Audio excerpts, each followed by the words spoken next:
Ancaman nuklir dari Korea Utara bukan hal baru. Kim Jong-un sudah lama menggembar-gemborkan ancamannya. Tapi kali ini ada yang beda. Ancaman itu bukan datang dari Kim Jong-un, melainkan dari adik perempuannya, Kim Yo-jong. Bulan Oktober tahun 2024, Pyongyang, Korea Utara. Sebuah drone jatuh di ibu kota. Drone ini diketahui menyebarkan selebaran propaganda anti-pemerintah. Diduga berasal dari Korea Selatan. Aksi lanjutan dari perang puluhan tahun antara dua negara yang dulu bersatu. Rezim Korea Utara langsung mengeluarkan pernyataan resmi. Jika Korea Selatan berani memancing konflik lagi, mereka akan menghadapi yang terburuk. Yang terburuk itu artinya serangan nuklir. Bulan Februari tahun 2018.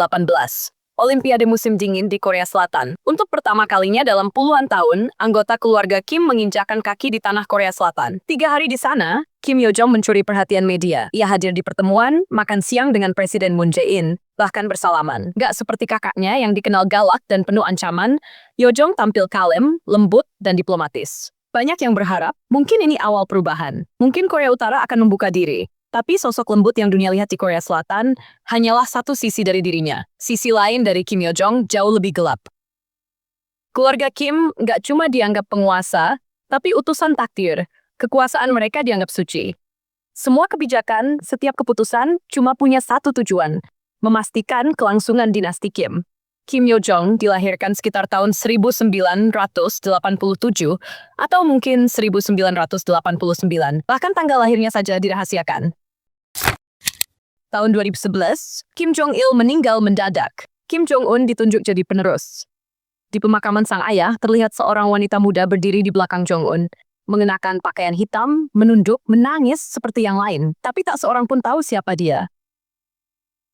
Kim Yo-jong menghabiskan sebagian besar hidupnya dalam bayang-bayang. Bahkan di negaranya sendiri, dia seperti hantu. Tanpa foto, tanpa pemberitaan, tanpa jejak.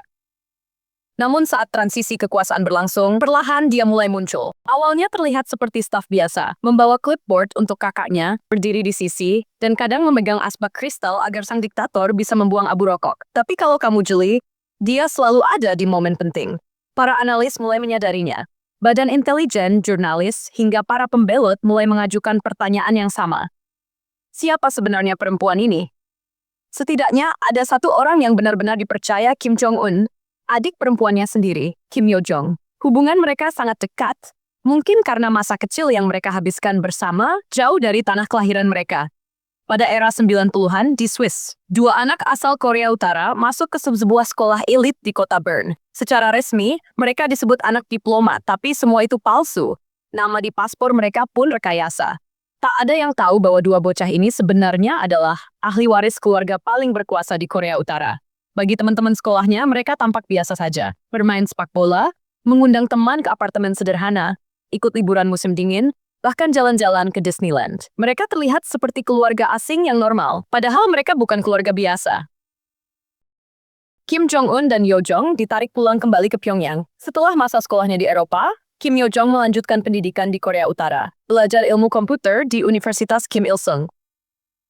3 tahun setelah Jong-un naik jadi pemimpin tertinggi, ia mengalami gangguan kesehatan dan harus menjalani pengobatan.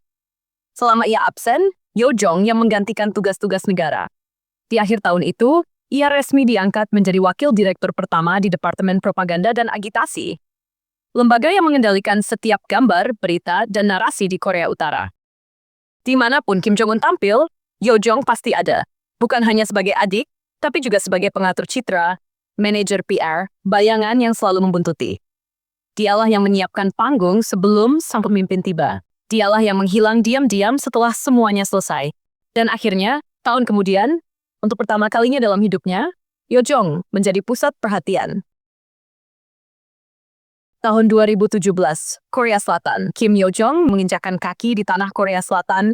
Ia hadir sebagai bagian dari delegasi tingkat tinggi di pembukaan Olimpiade musim dingin. Dan dunia terpukau.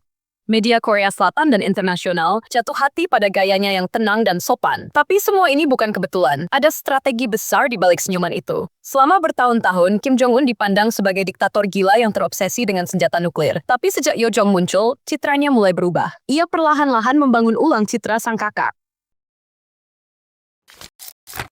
Tahun 2018, dunia melihat keajaiban. Presiden Korea Selatan Moon Jae-in bertemu langsung dengan Kim Jong-un di perbatasan. Mereka saling tersenyum, bersalaman, tawa terdengar di kedua sisi. 2 bulan setelahnya, Donald Trump juga bertemu dengan Kim Jong-un di Singapura. Pertemuan bersejarah. Duduk di meja besar, mereka menandatangani deklarasi bahwa Korea Utara berniat melakukan denuklerisasi. Di sisi Trump ada Mike Pompeo. Di sisi Kim Jong-un, ia berdiri diam, mengamati.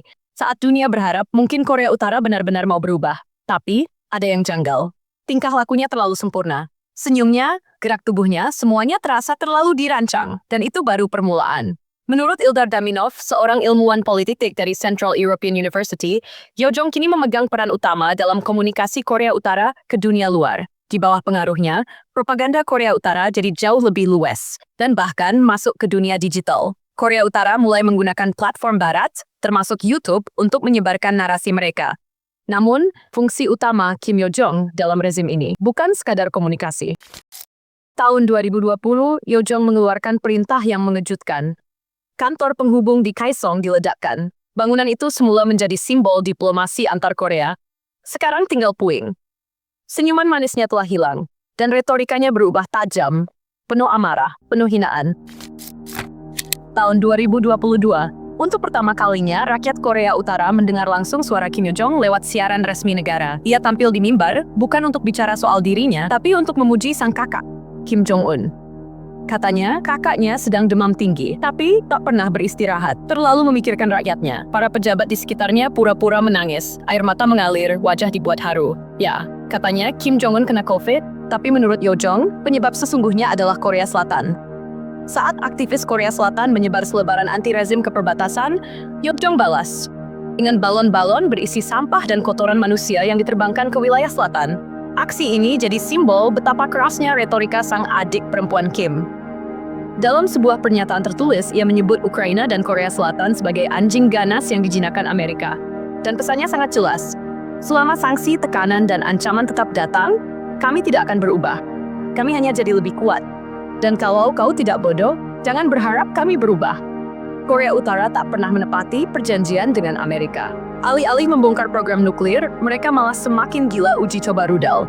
Sementara itu, Korea Selatan dan AS kembali gencar latihan militer bersama. Tahun 2023, Presiden Joe Biden secara resmi menyatakan, jika perang nuklir pecah, AS akan membela Korea Selatan sepenuhnya. Tapi Korea Utara tak tinggal diam. Mereka pun membentuk aliansi baru. Juni 2024, Kim Jong-un dan Presiden Rusia, Vladimir Putin, menandatangani Fakta Pertahanan Militer bersama. Tak lama setelah itu, Korea Utara mengirim ribuan tentaranya ke Rusia untuk ikut membantu dalam perang melawan Ukraina.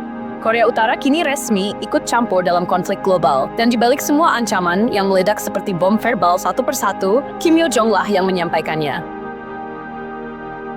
Tahun 2024, sebuah video propaganda aneh dari Korea Utara jadi viral. Anak-anak melambaikan bendera sambil tersenyum. Pekerja pabrik menyanyi dan bertepuk tangan. Tentara bermain biola sambil loncat kegirangan. Terlihat konyol, tapi juga mengerikan. Di balik video yang terlalu bahagia itu, kenyataan Korea Utara jauh berbeda. Negara ini dikenal dengan penculikan, kamp tahanan, eksekusi publik hanya karena salah bicara, kebebasan yang dikunci dari lahir.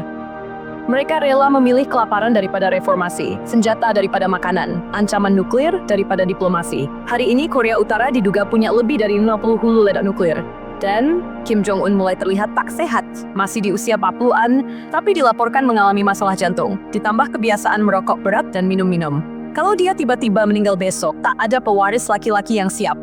Kecuali satu nama yang perlahan-lahan mulai diperkenalkan. Putrinya. Sejak 2023, seorang gadis kecil sering terlihat di peluncuran rudal, berdiri tenang di sisi ayahnya. Media menyebutnya, putri tercinta, anak yang dihormati. Analisis pun bermunculan, apakah ini tanda bahwa sang anak dipersiapkan jadi pemimpin masa depan? Tapi, usianya baru 11 tahun. Kalau Kim Jong-un wafat tiba-tiba, dia jelas belum siap memimpin. Meski perempuan di Korea Utara kini mulai tampil lebih banyak, budaya patriarki masih mencekik. Perempuan kerap mengalami kekerasan seksual, kerja paksa, diskriminasi sistematis. Dan sebanyak 70% pembelot dari Korea Utara adalah perempuan. Sebagian besar melarikan diri ke Cina hanya untuk jatuh ke dalam perdagangan manusia. Jadi kalau benar akan ada pemimpin perempuan selanjutnya, maka kandidat terkuatnya bukan si anak, tapi Kim Yo-jong. Dulu ia hanya sosok pendiam di latar belakang. Sekarang, ia adalah salah satu orang paling ditakuti di rezim Korea Utara. Dan kekuatannya bukan cuma di balik layar. Sejumlah sumber menyebut bahwa ia memerintahkan langsung eksekusi pejabat tinggi. Hanya karena mereka mengganggunya. Tapi yang paling berbahaya dari Kim Yo Jong adalah ini. Dialah satu-satunya orang yang dipercaya oleh pemilik tombol nuklir Korea Utara. Dan tak ada satu orang pun di dunia ini yang tahu sejauh apa dia rela melangkah.